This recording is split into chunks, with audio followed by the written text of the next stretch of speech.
നമസ്കാരം. വീണ്ടും മണിപ്പീച്ച് Malayalam YouTube channel വഴി നിങ്ങളൊക്കെ കാണുന്നതിൽ എനിക്ക് വളരെ സന്തോഷം.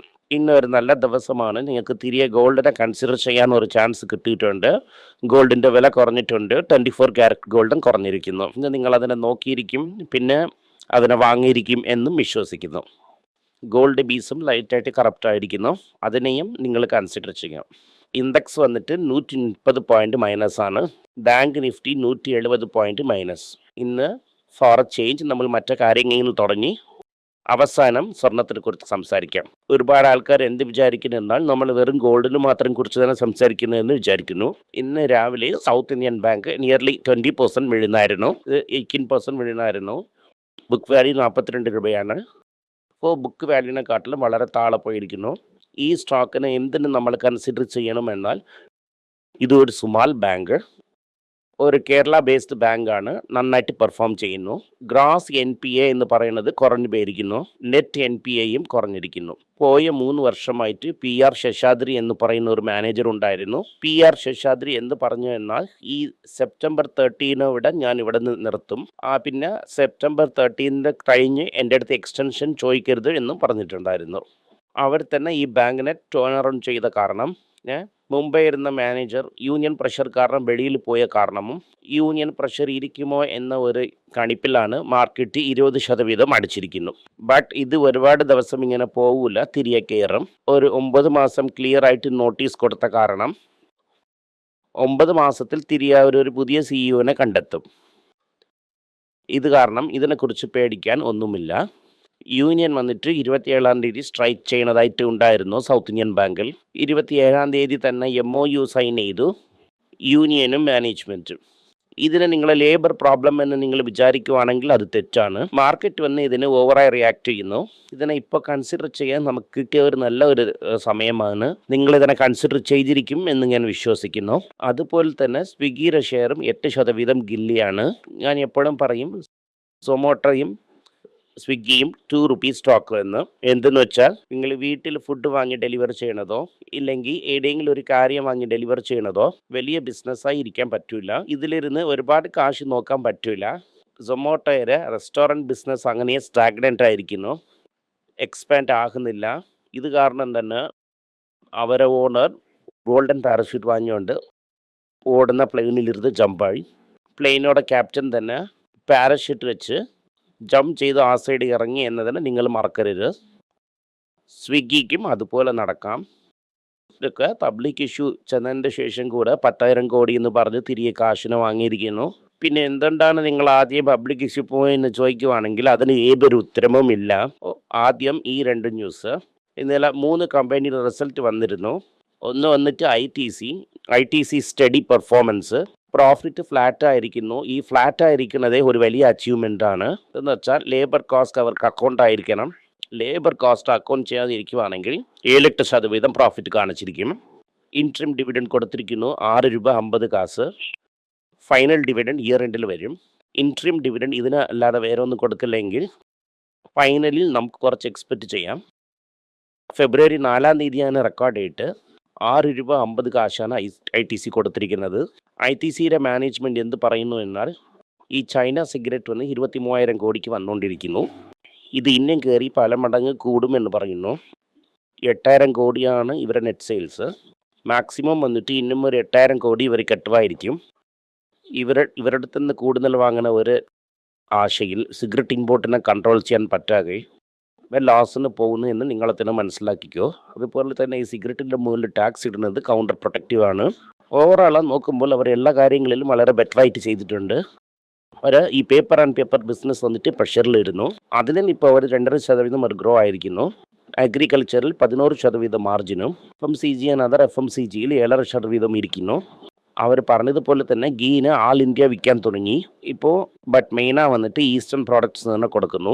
ഇതല്ലാതെ പനീർ, ലസ്സി, ഡിറൈഡ് പ്രോഡക്ട്സ് ഒക്കെ വെറും ഈസ്റ്റേൺ ഇന്ത്യ, ജാർഖണ്ഡ്, ബംഗാൾ ഇതുപോലത്തെ സ്ഥലങ്ങളിൽ തന്നെ മെയിനായിട്ട് സപ്ലൈ ചെയ്യുന്നു.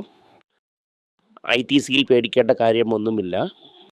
സൂപ്പറായ റിസൾട്ട്സ് ആണ്. 4-ാം തീയതി വരെയ്ക്ക് നിങ്ങൾ കൺസിഡർ ചെയ്യുവാണെങ്കിൽ നിങ്ങൾക്ക് നല്ല അഡ്വാൻറ്റേജ് ആണ്. ഇതാണ് ഇന്നുള്ള 2 ന്യൂസ്. 3-ാമത് കാര്യം മണപ്പുറത്തിനെ കുറിച്ചാണ്. മണപ്പുറത്തിൻ്റെ ഓവറോൾ പ്രോഫിറ്റ് നന്നായിരുന്നാലും അവർക്ക് ആശീർവാദിൽ ഹെവി ലോസാണ്. അതുപോലെ തന്നെ അവർക്ക് ഹൗസിംഗ് ഫൈനാൻസിലും ലോസാണ്. പുതു CEO എന്ത് പറഞ്ഞിരിക്കുന്നത് എന്നാൽ ഹൗസിംഗ് ഫൈനാൻസ് ശരി ചെയ്യാൻ വേണ്ടിയിട്ട് ഫസ്റ്റ് ക്വാർട്ടർ ഓഫ് 2027 ആകും എന്ന് പറയുന്നു. സ്പന്ദന സ്ഫൂർത്തി നല്ല എന്ന് പറഞ്ഞ് വെങ്കടേഷ് പറഞ്ഞാലും ഇതിൽ ഹോപ്പ് തരുന്നില്ല എപ്പോൾ റിവൈവ് ആകും എന്നത്. അതായത് ആശീർവാദ് റിവൈവ് ആകുന്ന ടൈം കൊടുത്തില്ല. ബെയിൻ ക്യാപിറ്റലിൽ ഇരുന്ന് ടൈഗർ ക്യാപിറ്റൽ എന്ന കമ്പനിക്ക് 93% ഓൺ ചെയ്യുന്നു. അതുപോലെ തന്നെ ഇതിലും കൺട്രോളിങ് ഇൻട്രസ്റ്റ് വാങ്ങിയെങ്കിൽ അത് ഇന്ത്യൻ നോംസിന് അഗേൻസ്റ്റാണ് പോകും. ഒരു FIA ഒരു കമ്പനി തന്നെ ഹാൻഡിൽ ചെയ്യണം. അപ്പോൾ ഇത് NDFC കമ്പനിയെ വിറ്റുകൊണ്ട് ഈ കമ്പനിയെ കൺട്രോൾ ചെയ്യാം. നോൺ കൺട്രോളിങ് സ്റ്റേക്കിനെ തന്നെ വയ്ക്കാൻ പറ്റുമെന്ന് RBI പറയും. ഇതാണ് ന്യൂസ്. പിന്നെ മണപ്പുറത്തിനെ കുറിച്ച്, മണപ്പുറം സ്റ്റോക്സ് ഫ്ലാറ്റ് ആയിരിക്കുന്നതേ നല്ലതാണ്. ഈ റിസൾട്ട് സൂപ്പറായിരിക്കുന്ന കാരണം മുത്തൂട്ട് ഫൈനാൻസിൻ്റെ റിസൾട്ടും വളരെ നന്നായിരിക്കും എന്ന് ഫുൾ വിശ്വാസമുണ്ട്. ഒരാളായിട്ട് മാർക്കറ്റിൽ സ്റ്റോക്കിൻ്റെ പ്രൈസ് താഴെ വീണിരിക്കുന്നു. നോക്കി 1-2 എന്ന് കൺസിഡർ ചെയ്യാം. ഇന്തോനേഷ്യയിൽ വലിയ പ്രോബ്ലമായി മോർഗൻ സ്റ്റാൻലീസ് ക്യാപിറ്റൽ ഇൻഡെക്സിൽ വന്ന് ഇതുപോലെ ഞങ്ങൾ ഫ്രോണ്ടിയർ മാർക്കറ്റ് ആക്കുമെന്ന് പറഞ്ഞിട്ടുണ്ട്. കാരണം പേടിച്ചു മാർക്കറ്റ് ഭയങ്കരമായിട്ട് അടിച്ചിരിക്കുന്നു. അതിന് ടാറ്റ മോട്ടോർ കമേഴ്ഷ്യൽ വെഹിക്കിൾ നമ്മളെ ഫേവറേറ്റ് കമ്പനി റിസൾട്ട് വന്നിരിക്കുന്നു. ടാറ്റ മോട്ടോർ കമേഴ്ഷ്യൽ വെഹിക്കിൾ ഇപ്പോൾ കുറച്ച് പ്രോഫിറ്റ് കാണിച്ചിരിക്കുന്നു. പക്ഷേ പ്രോഫിറ്റ് 48% അടുത്ത് പറഞ്ഞ് 750 കോടി രൂപ തന്നെ പ്രോഫിറ്റ് ഇരിക്കുന്നു. മൈക്രോസോഫ്റ്റിൻ്റെ റിസൾട്ട് നന്നായിട്ടില്ല എന്ന് വെച്ചാൽ കമ്പനി നന്നാ തന്നെ പ്രോഫിറ്റ് ചെയ്തിരിക്കുന്നു. മാർക്കറ്റ് വന്നിട്ട് അവരുടെ അടുത്ത് നിന്ന് കൂടുതൽ എത് നോക്കുന്നു. മാർക്കറ്റ് എക്സ്പെക്റ്റേഷൻ മീറ്റ് ചെയ്യാത്ത കാരണം ആ സ്റ്റോക്ക് കറപ്റ്റായി. വൺസ് അത് കറപ്റ്റായെങ്കിൽ എൻ്റെ ടെക് ഇൻഡസ്ട്രി കറപ്റ്റായി 3% വിടുന്നിരിക്കുന്നു. ഓവറോളാ മാർക്കറ്റിലൊരു വലിയ ഡ്രോപ്പാണ്. അറ്റ് 1.1%ൻ്റെ മുകളിൽ ക്രാക്കായിരുന്നു.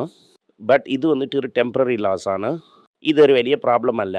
ആൻഡ് ഓപ്പൺ എയിൽ ആർക്കിൾ, IBM അതുപോലെ മൈക്രോസോഫ്റ്റൊക്കെ ഇതിലൊക്കെ കാശ് ഇടണോ എന്നതിൽ അവർ ചിന്തിച്ചുകൊണ്ടിരിക്കുന്നു. ഓൺലി ഓർത്തി തീർച്ചയായിട്ടും ഇടാം. ലോങ് ടേമിൽ ഇത് ബെനിഫിറ്റായിരിക്കുമെന്ന് അവർ വിചാരിക്കുന്നു. ഇത് വന്നിട്ട് മാർക്കറ്റിൽ ഓവറോൾ പ്രഷർ ഇരിക്കുന്നു. ഇന്തോനേഷ്യയിൽ MSI ഇൻഡെക്സിൽ അർജിങ് മാർക്കറ്റിൽ ഇരുന്ന് ഫ്രോണ്ടിയർ മാർക്കറ്റ് മാറുമെന്ന് പറഞ്ഞ് മിരട്ടിയിരിക്കുന്നു. ഇത് കാരണം ഫണ്ട്സ് എല്ലാത്തിനെയും അവർ വെളിയെടുക്കാൻ തുടങ്ങി. ഇവരേക്കും ഇന്തോനേഷ്യയിൽ ഇരുന്ന് $65 ബില്യൺ അടുത്ത് പോയിരിക്കുന്നു എന്ന് പറയുന്നു. സ്റ്റോക്കൊക്കെ വെളിയിൽ നിന്ന് പോകുന്നത് എത്രയും ഇന്നും പ്രഷർ വരും ലോക്കൽ എക്കോണമിയിൽ. സ്വർണത്തിൻ്റെ വില ഇറങ്ങിയതിന് മെയിൻ കാരണം മാർക്കറ്റിന് പുഷ്ബാക്ക് ചെയ്യുന്നു. ബട്ട് ഇരുന്നാലും അമേരിക്കയിൽ പുതിയതായിട്ട് വരുന്ന വാഷിങ്ടൺ ഇരുന്ന് അപ്പോയിൻറ്റ് ചെയ്യാൻ പെടുന്ന ഫെഡറൽ ഗവർണറും ടു ബി സ്റ്റാൻഡ്സ് എടുക്കുമെന്ന ഒരു ഒപ്പീനിയനിൽ മാർക്കറ്റ് ഇന്നും താഴെ പോകാതെ ഇരിക്കുന്നു. സോ നമ്മൾ തന്നെ നോക്കി അതിനെ പ്രയോഗിക്കണം. നിങ്ങൾ ETF ഫണ്ട് ഇടേണ്ട, ഫിസിക്കൽ ഗോൾഡാ വാങ്ങി വയ്ക്കാൻ പറയുന്നു. ഇപ്പോൾ ഫിസിക്കൽ ഗോൾഡാ വാങ്ങി വെച്ചവർക്ക് വളരെ ഹാപ്പി ആയിട്ടിരിക്കും. ഗോൾഡിൻ്റെ വില വീഴുന്ന കാരണം പെട്ടെന്ന് വീഴുന്ന 10,000-ൽ പോകുമെന്ന് ഒരുപാട് ആൾക്കാർ പറയുന്നു. ഇതൊക്കെ നടക്കത്തില്ല, നടക്കേണ്ട പോസിബിലിറ്റീസും ഇല്ല. തിരികെ ഗോൾഡിൻ്റെ വില കയറാൻ തന്നെ ചെയ്യും. ഇത് ഒരു പുൽ ബാക്ക് എന്ന് പറയുമ്പോൾ ഒരു മൈനർ പുൽ ബാക്കാണ്.